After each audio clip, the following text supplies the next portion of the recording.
SD Works as well. Come on, with Lorena Viva. She's had 3 wins already this season. And they are the #1 team. In sprints, you've got to Could have been a sprint. You've got to start riding at least. Demi wanted that race to be hard, which it eventually was, and they eventually started riding. SD Works wanted it to be a sprint, which they would have had to work to be able to achieve. Exactly, but they wanted it as easy as possible. So for them, there is a point where they say, OK, we have to ride. But for Demi's team, you know, she's new in this team. She's got a lot of money to come to this team. She is their big star. And for me, if I was Demi, I'd be like, why are we not riding? I know I can win this race. Why am I not riding? You're not even giving me the chance to win it. You're taking the chance away from me, if not anything. And the other teams might be looking at going, we're taking that chance away from Demi to get a win, so it becomes personal, which the riders shouldn't be bothered about. So if I was a rider in that situation, I'd have been back to the team car, giving the director a mouthful, no matter what team I'm in. I was going to say, but it also comes two ways. It also is down to a responsibility of a rider like Demi. We're talking about the director sportives, and you have to listen to them no matter what. We are paid. No. No, we're doing a job. Well, we're doing a job. But no, it's also up to Demi to go back to the director as to what you said. She's got a responsibility to say, actually, no, this isn't right. You know, they're gaining time. When it gets to 10 minutes, they can change that tactic on the road. I get it. And, you know, Demi is a former Tour de France winner. She is one of the strongest riders in the peloton. I would object to laying the blame at any one individual rider. This is negative riding across the board, Steve. It's each and every one of them. Yeah, no, I agree. I agree almost with everyone. I think it's a shared responsibility. Not possible. You're not allowed to do that. No, I think it's like a shared... Everyone makes a good point. I think it's a shared responsibility. Part of the rider, they have to go back and say, hey, this gap's getting out of control, but also the DS has to say, hey, come on, we need to close now, because if you don't have the race within your grasp to win, what's the point?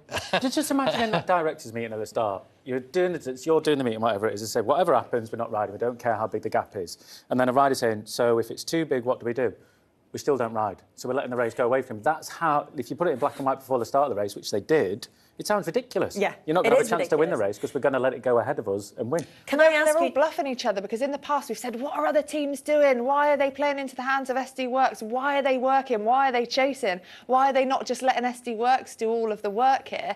But now, because Demi Vollering's come into another team, it's also almost like they're playing each other off. They're trying to bluff each other, and it did not work. OK, can you explain then, for the audience at home who maybe isn't quite as up to date with cycling or hasn't watched very much cycling before, why on earth teams would be riding this negatively? It's like watching a marathon and every runner is looking at each other and waiting before they start the run. What is the point in riding negatively and not chasing that break, each team and each individual? You've got the riders that go up the road. They're the chances that might get the win, as they did today. Then you've got the teams behind who will control the race to control the outcome, hopefully, for their best rider. #1 being Demi Vollering today with FDJ, if we take that for the example. So the riders behind then say, OK, we let this breakaway go to a certain distance, a certain time gap, and then we start to bring them back, to start to make the race hard to benefit our rider. Today, they didn't do that because they were looking at other teams saying, no, they should work because they've got so-and-so rider in. Regardless, if you've got that rider in that team, this rider in that team, they're all there for one thing, and that's to win the bike race. Doesn't matter who it's with, but what they did today was they were trying to stop them from winning, and by stopping them from winning, they were taking themselves out of the equation. The two concentrated on another rider in another team rather than bringing the race so they can actually try and win it. You know, if SD Works brought that back, if FDJ brought it back, there's so many riders then that like, I'll go on the attack, I'll try this, I'll try that. It's not a guarantee that you get into one climb like they did today because it's been hard, because they had to chase hard, that Demi rides off with Puck Peters. That wouldn't have happened, really, at the end of that race if it was closer, because there'd have been so many other things that might have happened in the race, attacks going up the road, crashes, punctures, anything. But they took themselves so far out of the race that they just didn't even let their team leader have a chance. You look at SD Works with Lorena Wiebes, they could have rode it and then really tried to control that coming into the finish, all stuck together around her.